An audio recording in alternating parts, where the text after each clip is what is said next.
them!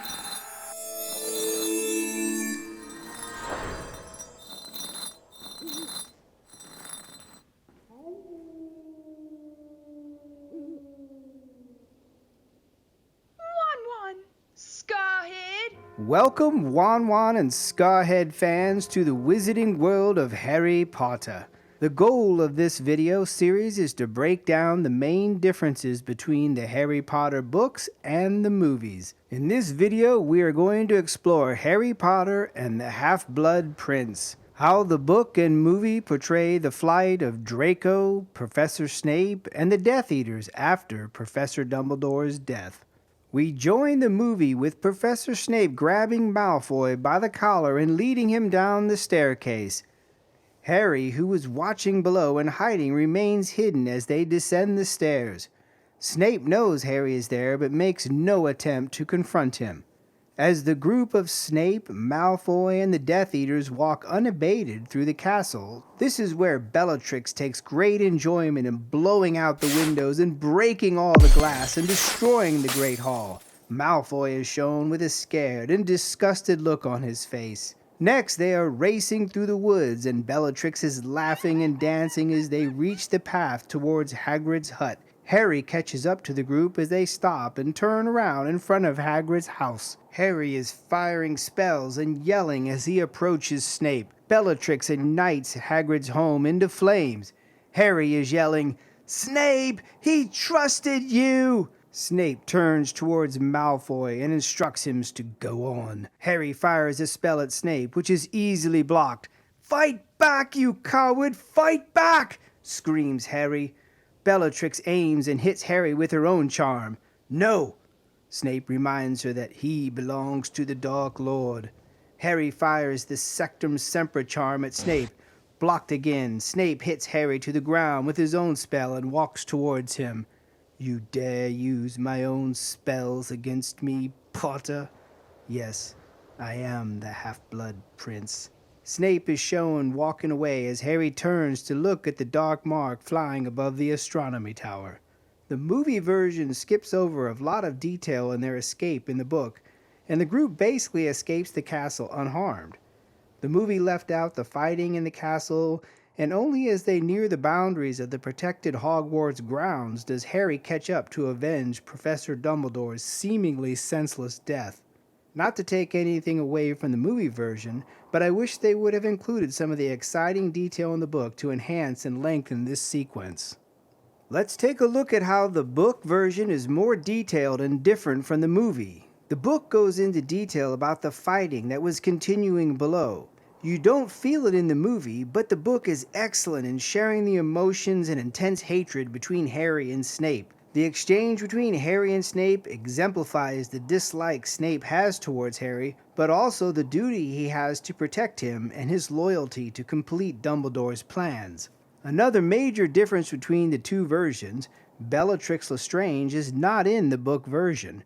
Her character definitely adds spice to the movie scene. Her witchy laugh and menacing screams are part of her character's popularity. We pick up the book just after Professor Dumbledore falls off the tower. "Out of here quickly," said Snape. As Snape grabbed Malfoy to run, Harry realized he could move again. He throws off his invisibility cloak as the last Death Eater was leaving through the door. Harry stuns him with the Petrificus Totalis curse. At the bottom of the stairs, the battle with his friends and the order against the Death Eaters was still raging. Harry hears Snape yell, "It's over, time to go," and he sees him and Malfoy turn the corner up ahead. As Harry begins the chase, Fenrir Greyback launched himself at Harry and landed on top of him. Harry's face was covered with filthy, matted hair, the stench of sweat and blood filling his nose and mouth, hot, greedy breath at his throat. "Petrificus Totalis!" Someone had stunned Greyback and allowed Harry to continue his pursuit. A flash of red hair caught Harry's attention, and he realized it was Jenny battling Amicus Caro. Professor McGonagall, Lupin, Ron were all battling Death Eaters, as well as Tonks, who was engaged with an enormous blonde Death Eater, Thorfinn Rowell. Harry tripped over a body and fell. He realized it was Neville. "Are you all right, Neville?" "I'm all right," said Neville, and added, "Snape and Malfoy ran past." I know, I'm on it. Harry aimed and hit the enormous blonde Death Eater in the face. Thorfinn wheeled around, staggered, and then ran away with the other Death Eaters.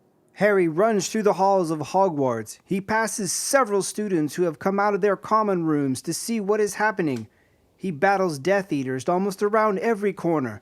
The battle is fierce, and it is some time before Harry makes it out of the castle. He could just make out Malfoy, Snape, and the huge blonde Death Eater in the near distance. They were heading for the gates and beyond where they would be able to disapparate. Harry is desperate to stop them from reaching the gates. The book describes Harry running, his lungs burning, hoping to catch up in time when he realizes there were curses being shot ahead of him. It was an instant before he understood what was happening.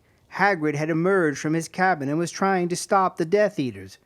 Inside Harry's head, a voice said, "Not Hagrid, not Hagrid too." If you're a fan of Hagrid, and who isn't, you certainly do not want to read about Hagrid dying tonight as well. Harry was close to Snape, and he aimed and fired a stupefy curse that flew past Snape's head. Snape turned towards Harry as he shouted to Draco, "Run, Draco!" Snape was 20 feet from Harry. Both had their wands raised, and they looked at each other. "Crucio!" But Snape blocked Harry's attempt away, retaliating with his own spell that knocked Harry to the ground. Harry scrambled up again as the blonde Death Eater used a curse to light Hagrid's home on fire. Bellatrix is not the one who lights the hut, because she is not in the book version of this scene. A curse from Electo Caro, not Bellatrix, hit Harry and he fell to the ground in excruciating pain. "No!" roared Snape. "Have you forgotten our orders? Potter belongs to the Dark Lord. We are to leave him. Go!" Snape slashed the air, and Harry felt a white-hot whip-like something hit him in the face. He was temporarily blinded and out of breath. Next, he heard a rush of wings above him, and something enormous obscured the stars. Buckbeak had flown at Snape, who staggered backwards as the razor-sharp claws slashed at him. Harry saw Snape running as hard as he could, Buckbeak flapping behind him and screeching as Harry had never heard him screech. By the time Harry got to his feet, he turned only to see the hippogriffs circling the gates. Snape and the others had managed to disapparate just beyond the school's boundaries. As you can see, there is so much more going on in the book version than was portrayed in this movie scene.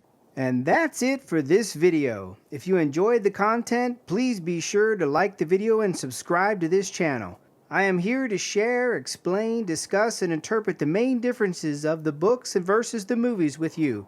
Each topic breakdown is just my opinion and interpretation. You may have a different interpretation or theory. If so, please leave them in the comments below. Until next time.